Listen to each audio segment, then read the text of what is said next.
Hello, welcome to the Game 4 recap. That clip gets me fired up, but like in a negative way right now because I'm fucking furious right now, having watched that clip just now.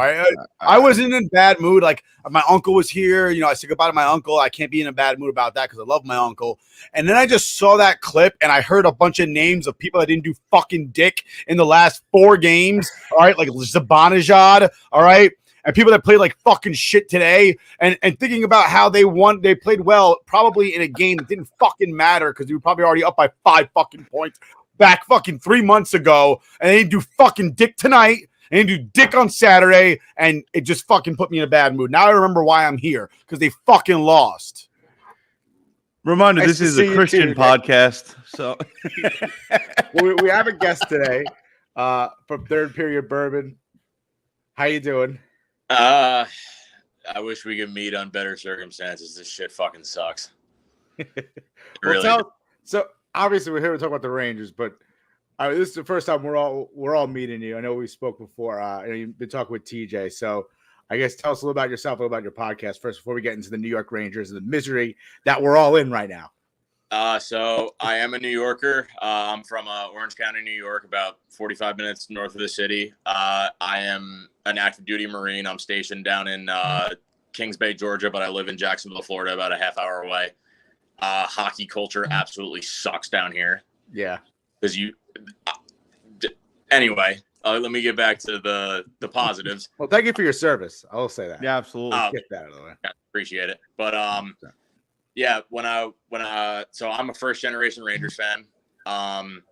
My dad used to own a beer store and he actually got tickets when Yager was the captain. And I was 8 years old when I went to my first Rangers game, and I fell in love and made my whole family Rangers fans. And my dad is actually the one that came up with the podcast name because he's been doing that since I was a kid. Every third period of a Rangers game, he has a third period bourbon because he thinks it's great.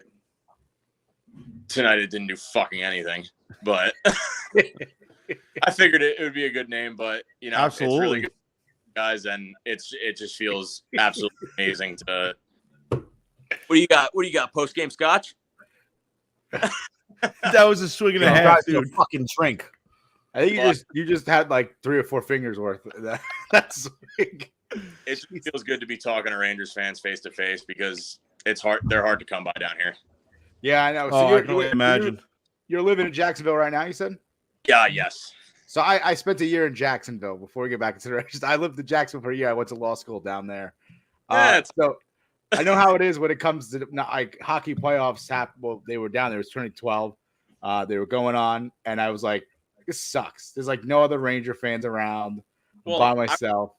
I was walking through Fernandina Beach, which is like a town over, last year, and I had a Panarin jersey on, and these two girls come up to me and they go, "You got a lot of nerve wearing that jersey around here." I'm like, "Where do you think you are right now?" I was like, "This isn't the Northeast." Yeah.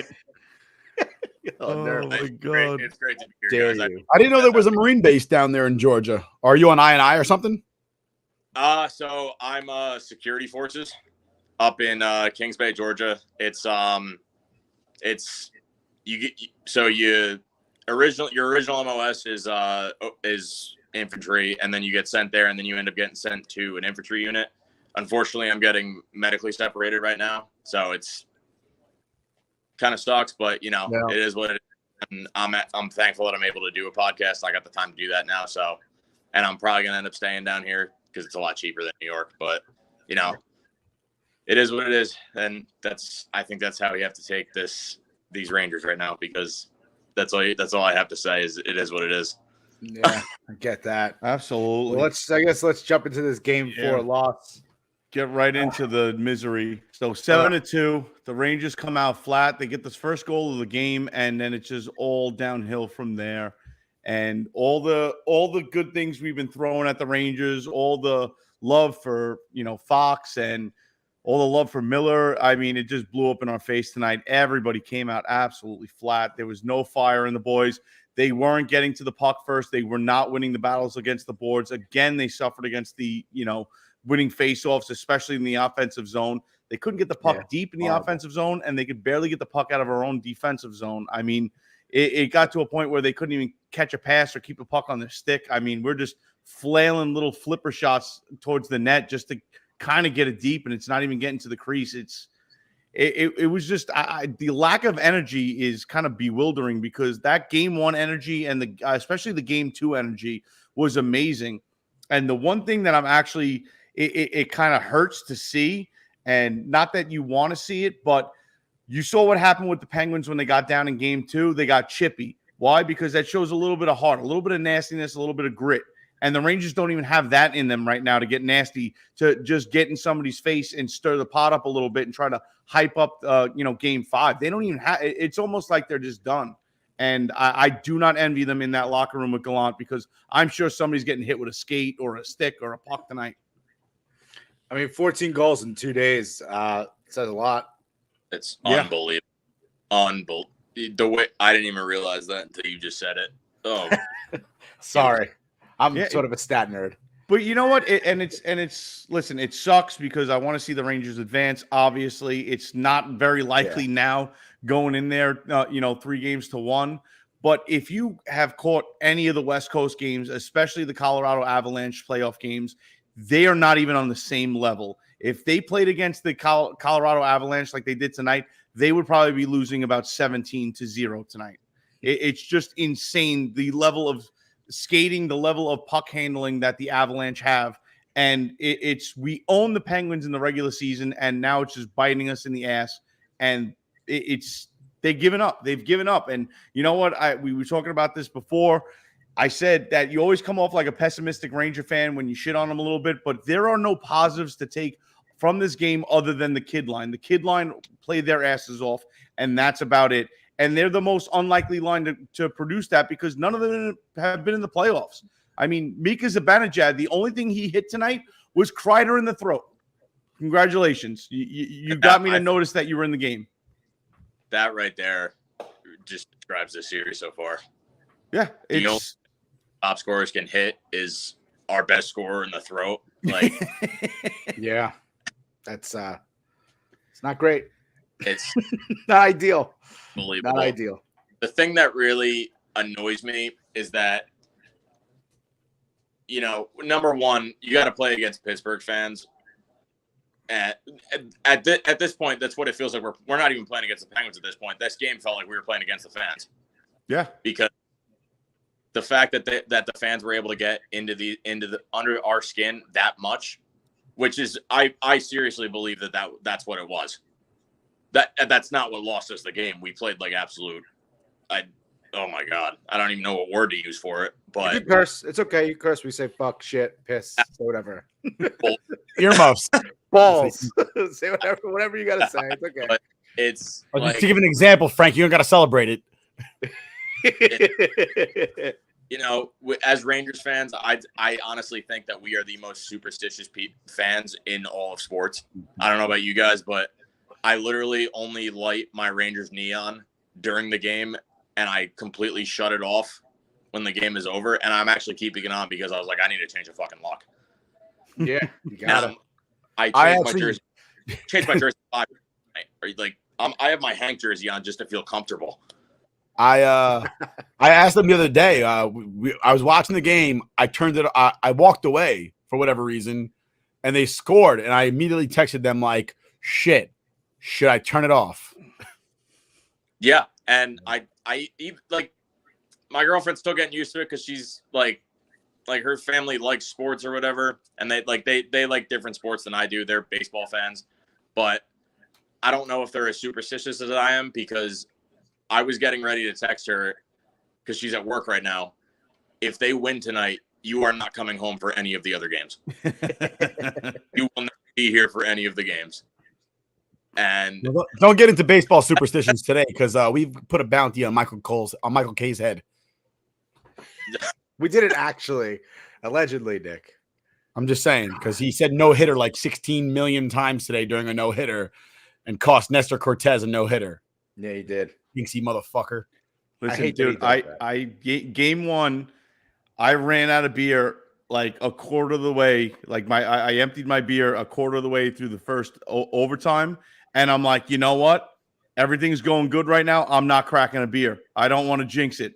I'm just fucking leaving that empty sitting there. And for 3 overtime periods, I sat there sober at that point because it was just so damn long. It was over, and to not get the win after that, I was like, motherfucker. Game 2, I almost pissed my pants.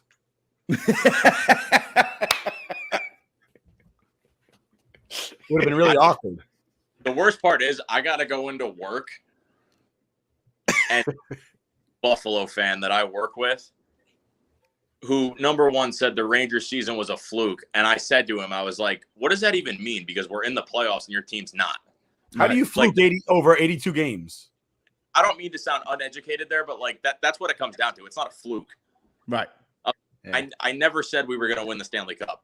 And I'm not saying we're not going to win the Stanley Cup, because I would never say something like that. Because my dad always taught me it's not over until it's over. But true. The types of fans that I got to deal with, because being in the military, you got to deal with fans from all over the country. Right. And especially deal with the fans that only watch their team during the playoffs. And it is the worst thing ever. And there is just like, when you lose like this 2 nights in a row and you give up 14 goals in 2 games, that's all you're thinking of is like, what am I going to say to these people tomorrow? Yeah. Well, you got to be appreciative that at least it's not football where everybody in the military is a fucking Cowboys fan because they got stationed in Texas at some point. Well, maybe not for you. You're in the Corps, so you don't have too many people stationed in Texas that automatically become Cowboys fans. But in the Army, everybody's a Cowboys fan magically. My best friend in the Marine Corps is a Cowboys fan, but guys, starting this year, he is a diehard Rangers fan, and you will be happy to know he cracked his phone screen tonight because he was so mad. He loves hockey. I don't know if you've seen the girl that sits behind the bench at Dallas Stars games, but he might want to be a Stars fan. Yeah, I saw that. Yeah, he tried to be, but he said he was like, I always end up watching the Rangers, and I was like, hold on a second. And I went in my room. I grabbed him just some random Rangers hat I had. I was like, handed it to him like a token of like pride. And I was like, yeah, here. Dude, just passing one of us. One of us. His face, and I was showing him all these like playoff hype videos, and he was like, yep, I'm a Rangers fan. And as soon as I showed him the Mika game where he scored 5 goals, he became a Rangers fan. And I somehow knew I was signing him up for heartbreak. Yeah, it's the Ranger fanhood. But I want to talk about positives, though, because the last time the Rangers trailed Pittsburgh Penguins 3-1, they went to the Stanley Cup Final. So let's get some positivity. I was in before. It's never over until it's over. Was it over when the Germans bombed Pearl Harbor? No. The Tang dead. Crosby dead. The last time the Rangers were in the Stanley Cup Final, I was in Fort Gordon, Georgia. And I'm at Buffalo Wild Wings, and there's some hot soccer hooligans behind me. And for whatever reason, I'm watching it. What game was it? It was the final game. What did that series go to? 7, 6? For what? The Stanley Cup? Yeah. Against the Kings? 5. Against the Kings, yeah. 5 games. We lost in the Garden, yeah. I'm bad with numbers. 5. It's game 5. We just lost the Stanley Cup. I'm sitting there fucking miserable, but I'm there with like the nerdy kid in my class. Like he's a nerd because I'm there for a class. And he's a little fucking drunk because I'm driving. I'm sober as a judge. The soccer hooligans, who are all like 6'3", are fucking cheering on the Kings, and they're like, "Yeah, suck it, New York." But I'm minding my business. I'm not wearing any Rangers gear. I'm minding my business. And my classmate decides to turn around and like pick a fight with them. And I'm like, shut the fuck up. There are 6 of them. There's 2 of us, and you're a nerd. We're not fighting anybody right now. Like, I'm 5'10", you're 5'9"-ish, and not in good shape. They're all like 6'2", 6'3", like, and there's 6 of them. I was like, get the fuck out of here. Shut the fuck up. Luckily, the Buffalo Wild Wings staff stepped in, and they were like, all right, everybody calm down. Soccer hooligans, get the fuck out. And thank you, Buffalo Wild Wings, Fort Gordon, Georgia. Appreciate you. It's funny, dude. I was at my cousin Brian's bachelor party down in Myrtle Beach during the those games, and we were sitting in what is the Brazilian steakhouse down there? Rio's. We're sitting in the bar there watching the Ranger game, and the Rangers are getting the shit kicked out of them by the Kings. And I am just cursing up a storm. I am flipping out, and it's like maybe, I don't know, 9:30, 10 o'clock. You know, it's getting towards the end of the third period, whatever. And one of my cousin's uncles is like, dude, you need to calm down. Like, there's families here and shit. And I'm like, do you think I give a fuck? And I said it like for the whole restaurant to hear. And he's like, oh, all right. Yeah, fuck all these people. I agree. Dude, like, irate. Absolutely irate. I'm looking at myself right now, and I look like 30 years older right now. When I have like they like just that doing meme. to me. You like that meme when they're like, they show the kid who went to World War I, and 4 years later his face is like so much older after 4 years. That's what you look like. That's after four games in New York Ranger playoff hockey. What are you trying to say, Dave? When the Rangers lost the Stanley Cup, I was 15, so I'm only 23. But you lucky bastard. I was gonna say the same thing. I got a fractured spine, so it's not going too good. But anyway, Damn. Fair. So I'm watching the game. I'm with my dad. I'm a freshman in high school, and my grandpa's over, and my grandpa's just like, he's not really interested. He's more of a football fan, and he's kind of like dozing off. And it was, I mean, what time was it when they lost? It had to be like late.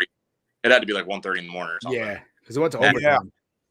And my pulse had to be like 150 that night. And I see it go in. I relive that memory in my head every day. I run in the other room. I was wearing a Brad Richards jersey. That's how you know I should have worn something else. But I rip it off. I throw it against the wall, and I just start screaming like something tragic. I mean, something tragic did happen, but I was gonna say.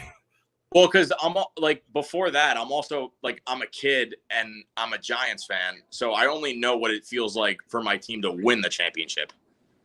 I don't know what it feels like for them to lose. And I'm bawling my eyes out. And for some reason, I just got the energy to just sprint upstairs. Like, I'm just running all over the house. I don't know what to do with myself. And my mom hears me, and she was asleep. She came down, and for some odd reason, because I had a very peaceful childhood, she thought my dad hit me, and she came down screaming, John! And he's like, what? And it was I must have cried for 2.5 hours that night. Why are you beating the kids? And I'm proud of it. I am. Like, I look back on it, and I've never met a sports fan, or just the only other sports fans I've met that would do that are Rangers fans. Yeah, listen, or just New Yorkers in general. 100%. Listen, I mean, I was lucky enough. Us three were lucky enough to be around for the the Rangers win in '94, and I was 7 years old. I was supposed to wake up for school the next morning, going into the second overtime with the Devils, and my mother's giving my father shit like he's got to go to bed, like he's got to go to school in the morning. And my father's like, no, bullshit. He will remember this for the rest of his fucking life. He ain't moving. No one's going nowhere. I don't give a shit anymore. And I just remember sitting there for the Matteau goal, like, oh my God. And my father's like, you fucking see? Matteau's are good friends with my cousin. Really? Yeah. Like, I was at the game, I don't know, a couple weeks ago with Ian, and we heard somebody say, oh, Matteau's on the second floor. And Ian goes, oh, Jason's really good friends with him. We should go say hi. I'm like, I'm not going to go like stalking Matteau right now. And I text message Jason, and I'm like, hey, Matteau's there. He's like, yo, that's my people. Go over and say, you know him. You know me. And I was like, nah, I'm not going to go over fucking bother Stefan with Matteau. Like, oh, my cousin's your friend. Oh, all fanboy and shit. Dude, Rangers are like, not just Rangers, but hockey players in general are very approachable because, number one, they play a sport where they can beat the shit out of you most times, even if they're not a fighter. They know how to throw unless hands. You're on the Rangers right now. Yeah, well, yeah, well, I'm just saying, like, they're very approachable. They're not fame doesn't go to their head. They're super cool, and it's like almost like that NFL thing where you wear a helmet the whole time. So when you get recognized, it's like, oh shit, you know who I am. Especially when you're out of market, it's like they love it. You also got to bear in mind most hockey players are Canadian who are naturally nice. That's true. That's true. Yes, that is true. But I gotta say, the thing that pissed me off the most about tonight and about this series, honestly, is what TJ said about just not being nasty at all. Most other teams in the NHL, when they get their asses beat, if I remember right, Tuesday on game 2, Gallant put Reeves out there for the final 2.5 minutes of the game, 3 minutes of the game. Why? Because he expected the Penguins to get chippy because they got their asses beat. Right? Yeah. They don't have to worry about that with us. Our team is the only team that gets their asses just reamed out, and they don't get chippy, they don't get nasty, they don't take cheap shots. They bend over and ask for more.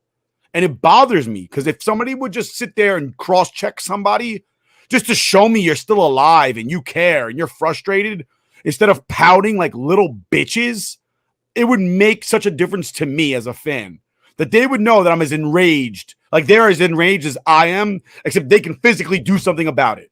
Because I would make sure that Crosby couldn't walk again. Tell me right now, tell me if I'm wrong. If Sean Avery was on this team with 2 minutes left, can you not see him skating straight through Domingue, putting him through the back of his net and going, oh, what? Absolutely. 100%. Listen, and we talked about this. Just stir it up. I said it before. The teams that we hate have the agitators. They have players that are very talented that we don't like because of the style of play they have. The Brad Marchands of the world, the Sidney Crosbys of the world. Excuse me. We hate them because they're A, talented, and B, we just don't like their style at all. Right. We don't have that. We don't have one player on our team where other teams look at our team and go, I fucking hate that guy.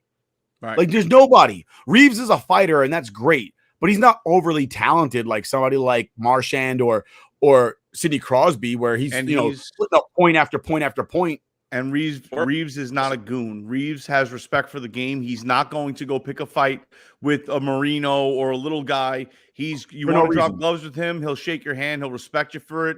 He'll trade punches the right way, but he won't go goon it up and go elbow somebody behind the head. And he won't pull pretty much a Lucic out there. It's not. I would love for fucking Lucic to be on the team right now. I would love some goon. Dude. I'm frustrated. If you can't beat him, beat him. You got to mix it up a little bit. You got to light the fire somehow. And you think Carter running Shesterkin would have started the fire a little bit. You think they would have gotten nasty the next game, and at least somebody would have taken Carter's legs out from under him, but nothing. It's just like water under the bridge, no big deal. That's hockey. Like, no, it's not hockey. You run the goalie because we're beating you with 2 minutes left. That's not hockey. That's, hey, you're going to lose a couple more teeth. David, you were going to make a point. You were going to say something? I was going to say, like, you're bringing up Brad Marchand and Sidney Crosby's. You can even make the same case for Tom Wilson, who, as much as we hate him, and I absolutely despise him, he's on the more talented side of hockey. He's for a big guy, yes.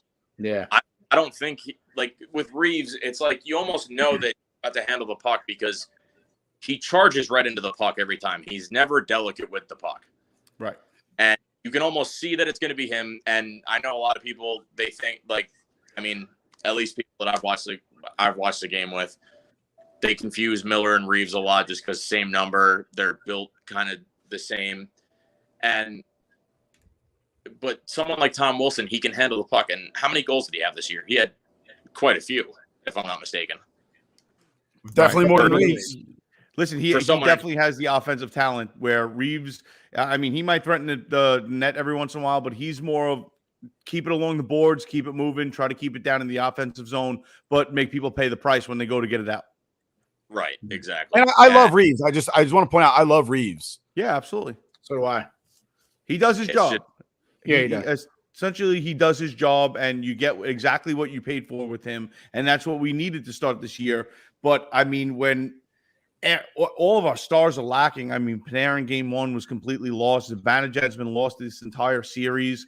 Kreider, I would say, is having like a B- effort in there. He's getting involved, but not as involved as you would expect him to be, especially having 50-something goals this year. It's like it seems like everybody's kind of lost, and the only way the Rangers are going to win a game is if they grind it out and spread the offense around. And that's not what you want to see. You want to see that first line just chipping away at the net and just barraging. We're making this dude look like Patrick Waugh, and it's not even funny. It's like sickening. It's not. I wouldn't even use the word lost. The word I would use is scared. They look scared out there. They are getting bullied out there.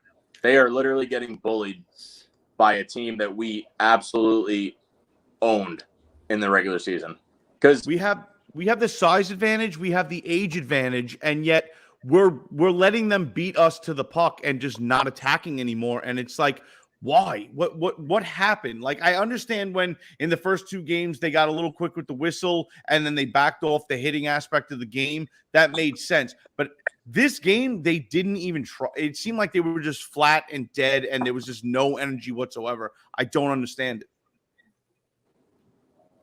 Yeah. All I can say is that I'm not going to say that the series is over, but if they don't wake up and they don't realize where they're playing in Game 5, which I want them to realize, especially these younger guys, where they're playing, because as a kid going to the Garden and realize, and once like you're a kid, because when you're a kid, you're like, oh, I'm at a hockey game, this is great, I'm seeing like my favorite Rangers play and whatnot, but as you get a little bit older, you realize where you are watching that game. You are in the world's most famous arena. Yep. Every single hockey player wants to end up playing there, whether it's for the home team or the road team. They want to make it to somewhere like that, and they need to realize that they get to play a Game 5 playoff. They're lucky they even get to play a Game 5 playoff game there at this point. Yeah. They are lucky because dude, absolutely. The team I saw tonight, they didn't even deserve to be in the playoffs. I'm sorry, but they didn't. They are not playing like a playoff team, and they are not. They're just embarrassing the Rangers fan base at this point, because I really wish. I mean, I know this is far-fetched, but I wish they would realize that the fan base that they have behind us, or that they have behind them, because I don't really see any other like Twitter fan base, Instagram fan base like the Rangers fan base in all of the NHL. I really don't. I agree with that. I'll tell you right now that there's no other fan base dropping $400 for a ticket all the way up in the rafters for a first-round playoff game. That's for shit sure.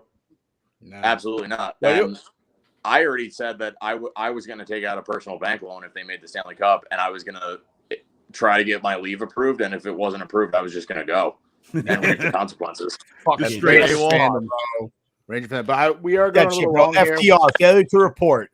It's not that bad. Exactly. Wrong here. I know we usually keep the recaps kind of short, so we're almost at 30 minutes here, so we're gonna just go around the room real quick.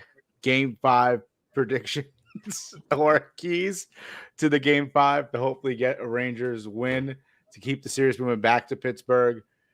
We'll go around the horn here. TJ? I would say I hope to God that Lindgren plays. I really do. Yeah. The Rangers need a boost of energy, and I think he could supply it. He could definitely supply the nasty. So I really hope he comes back. I really hope he's at least close to 90 to 100% if he does make a return, because he seems like one of those guys that has no problem playing injured and telling the coach, hey, yeah, Gallant, I'm good. No problem, when like he has a foot that's hanging out by his asshole and just, ready to fall off. I think that I will say this right now, and it's not even a bold prediction. It's just a fact. If the Rangers have one more period like they played tonight, they're out of it. It's over. The Penguins will just take advantage and score 3 or 4, and the Rangers will not bounce back from it. They got to come out like they did Game 1 and Game 2 and just have that fire, that tenacity, that grit, and they got to want it. And they got to show that they want it. They got to show the fans that they want it, because you know what? The fans absolutely deserve their best, and tonight we did not get their best. Yeah. Nick? I think we honestly just need to show up on defense. I tweeted it out earlier today. Games like tonight is what happens when you expect to play no defense whatsoever, but you expect your goalie to be the greatest goalie in the history of hockey. I don't put this game on. Listen, yeah, Igor's got to show up, but Igor has shown up every single game this season, all right, and saved them from not making the playoffs, because how many times this year did we say, oh, he's standing on his head? Yep. How many times? All the time. I mean, going into tonight's game, he'd given up a lot of goals for this series, but his save percentage was still .987. That's ridiculous. Explain how we're losing this series and his save percentage is .987, but Domingue's save percentage is .907, and we're losing. It's because they allow 70 goals, like 70 shots on goal, and he can only stop so many. Like, if you don't win the shots on goal, you're probably not going to win. It's just a fact. When you give up 45, 50 shots on goal per game and you're only taking 20, you're going to lose. It's going to happen. You know, so they need to step up and they need to help their goalie out. Like he's a great goalie. By no stretch of the imagination am I sitting here saying he's not good. And a lot of people are sitting there going, oh, he's a regular season goalie. He's not good in the playoffs. His defense is not helping him at all. We've only had one defender that actually is playing solid defense, and he didn't play today, and that was Miller, and we saw it. That's why we lost by so much. Miller didn't play his top game tonight, which it's bound to happen. But Fox, honestly, top defense, I haven't seen it. He's been good on the offense, on the forecheck. He's been good, but nobody on the Rangers except for maybe Miller has been good on the back check. Yeah, and we learned from Aves himself: forecheck, back check, paycheck. All right, so. They need to step up and they need to do something on all grounds. They need to start drawing some damn power plays. Yeah. Dave, final thoughts? So I told TJ this before when we were down, and I was trying to give him a little bit of faith. You just got to picture it like this. You're coming home from the bar. You can't get an Uber. You're walking home. All you want to do is pass out in a bush, wake up in the morning, hit up a Waffle House, but you push on. You make it home to that leftover pizza in the fridge that is glorious and way better than Waffle House. And you just push through until you're home. And, you know, I'm just going to say it right now, Rangers in 7. I still believe it. Because Igor's going to wake up. There is no way that he just brought us this far and he's going to let it slide, because there is so much that he hasn't let slide this year. This is the last thing he wants to do. And he's going to come out. He's going to make Domingue look like the AHL goalie that he is. The defense is going to come out. Fox is going to come out. Miller is going to come out. I pray to God Lindgren's back. And if he is back, he's going to come out and rock the absolute shit out of someone. The kid line is going to keep performing. Zibanejad's going to wake up. Panarin's going to wake up. And Kreider's going to wake up. And if they don't, this whole season was a disappointment. It really was. Because they did all that for nothing if they can't do that in one single game. I agree. I agree 100%. And I always said, like, this year is one of those years where you're either going to the Stanley Cup or you're going to feel like you absolutely wasted the best year of Kreider's career. Yeah, I agree with you. And just my final thoughts to wrap this one up. I'm not giving up, boys. This is pep talk time. Rangers in 7. Rangers in 7. History repeats itself. It's 2014 all over again, baby. Get ready for it. Do not give up on this team, okay? Igor's going to come around. I agree with you. Mika, I don't really trust him right now. But I still trust everybody, because look at you got to look back. Yeah, you got to look at it. I know, I get it. As much as this hurts, you got to look back at what they gave us this year. Yeah. It wasn't for nothing. But I'm not giving up. I gave up tonight because I wanted to watch some Ozark and catch up on that final season. But I gave up to watch Breaking Bad. So there you go. And that doesn't matter. That fucking game 6-2. I ain't watching anymore. Fuck that. But anyway, Rangers in 7. I think we got to keep up right now. This is like a therapy session. We're all getting our vent out. We're coming back Wednesday night, and we're gonna be ready to roll, ready to rock and roll. Get your bourbons ready. First period, second period, third period. Bourbon all day. Bourbon every single period, boys. Pre-game beers, third period bourbon. You remember that? Yeah. And we're gonna go. I hope you boys are right. Back check, paycheck. I got a bottle of Blanton sitting right up there, just waiting to crack it on a Game 7 against the Penguins. I got a bottle of Igor Rare that's already halfway done, and I bought it at the beginning of the series. Beauty. I guess I'll have to break open this bottle of Bullet I got. Yeah, you do. I think I'll pick up some more. I'm telling you, full of bourbon. The more, the better, and my dad will be proud. Yeah, definitely. But all right, Dave, stick around. We're going to talk to you after we wrap this thing up, boys. As always, let's go Rangers. Let's hope this thing gets turned around a little bit. Tough day, but let's have the intro play us out, because I know Nick loved it so much. Let's get Nick angry again. Thank you for joining us again for this game 4 recap. We will see you again, hopefully, after game 5 win. But yes, take care. absolutely. Have a good night, guys. Cheers, boys. Have a good one.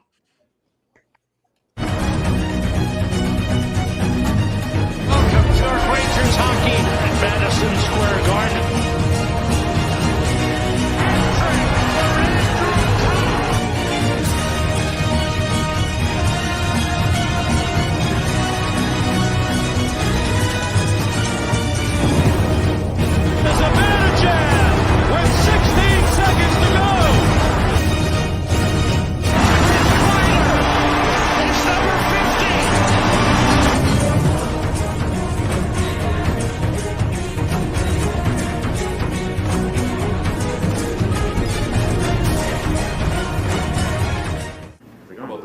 so.